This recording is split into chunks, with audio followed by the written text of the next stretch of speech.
U.S. President Donald Trump has announced plans to impose a 50% tax on goods made in Brazil, escalating his fight with the South American country.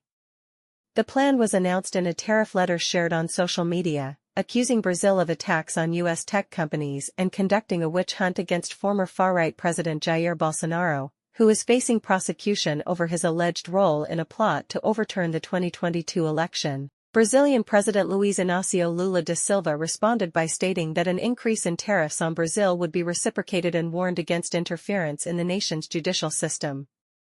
Trump has also announced a 50% tariff on copper imports, which will come into effect on August 1. At least 15 Palestinians, including 8 children and 2 women, have been killed in an Israeli strike while waiting for nutritional supplements in front of a clinic in central Gaza. The U.S.-based aid group Project Hope, which runs the clinic, said the attack was a blatant violation of international law. The Israeli military said it struck a Hamas terrorist and regretted any harm to civilians.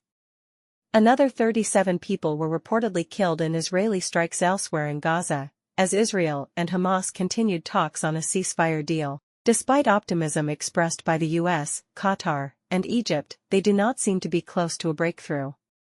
The Israeli military launched a campaign in Gaza in response to the Hamas-led attack on southern Israel on October 7, 2023, resulting in the deaths of at least 57,762 people. South Korean singer Tae, former member of K-pop band NCT, has been sentenced to 3 years and 6 months in prison for rape. Tae and 2 accomplices, Lee and Hong, admitted to assaulting a Chinese tourist. The court ruled the crime extremely grave but only half the 7-year sentence requested by prosecutors.